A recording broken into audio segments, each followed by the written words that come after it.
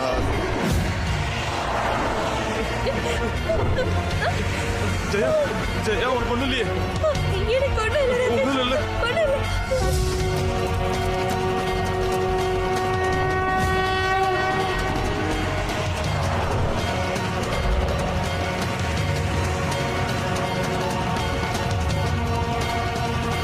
गुरवे नमः स्वाहा ॐ गुरवे नमः स्वाहा ॐ गुरवे नमः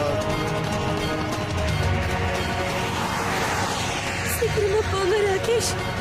ஸ்ரீ குருவே நமः. ராகேஷ் அது நம்ம பின்னாடி வருது. ராகேஷ் வேகமா போலாம். சீக்கிரம் போங்க.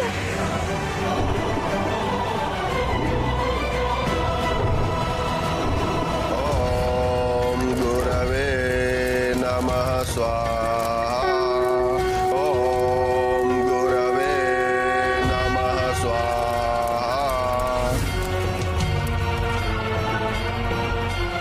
गुरवे नमः स्वाहा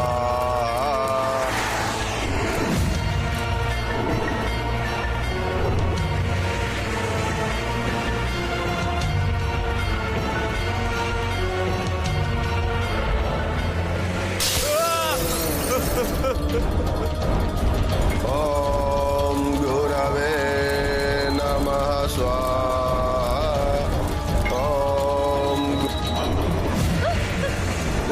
ராகேஷ் ராகேஷ் பாத்து. உங்களுக்கு என்ன ஆகல? எனக்கு ஒண்ணும் இல்ல. நான் நல்லா தான் இருக்கேன். ॐ गुरवे नमः स्वाहा ஸ்ரீ குருவே நமக. ஸ்ரீ குருவே நமக. ஸ்ரீ குருவே நமக. குருவே நீங்க தான் என்ன வர சொன்னீங்க. நீங்க தான் எங்களை ஆசிரமத்தை கொண்டு போய் சேர்க்கணும்.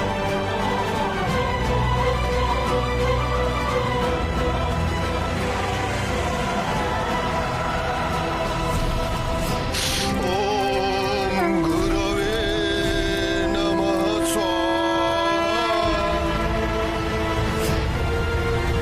ஜெயா நம்ம ஆசிரமம் பக்கத்துல வந்துட்டோம். நம்ம ஆசிரமம் பக்கத்துல வந்துட்டோம்.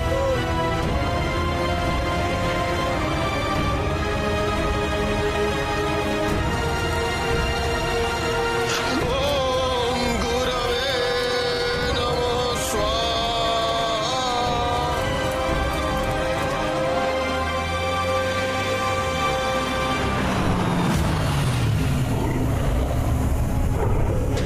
ॐ गुरवे नमः स्वाहा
स्वाहा ओम त्र्यंबकम यजामहे सुगंधिम पुष्टिवर्धनम् स्वाहा भुवः भुवः ओम सः जो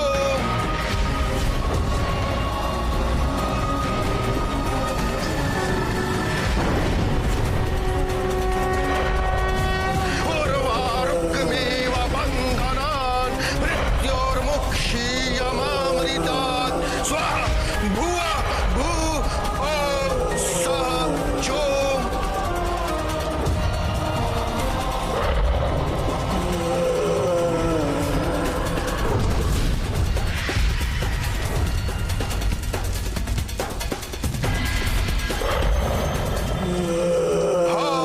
ओम स्वाहा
குருவோட ஆசீர்வாதம் தான் எங்களை காப்பாத்துச்சு.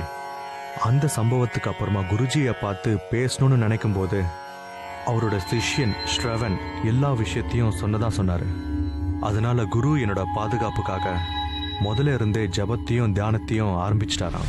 அதனாலதான் எப்பெல்லாம் எனக்கு உதவி தேவைப்படுதோ அப்பெல்லாம் உதவலாம்னு நினைச்சாரு. பரேஷோட சடலம் அவரோட வீட்டில் இருந்தது. அவரோட சொந்தக்காரரை கண்டுபிடிக்க எல்லாரும் நிறைய தேடினாங்க, ஆனா எதுவுமே தெரிய வரல.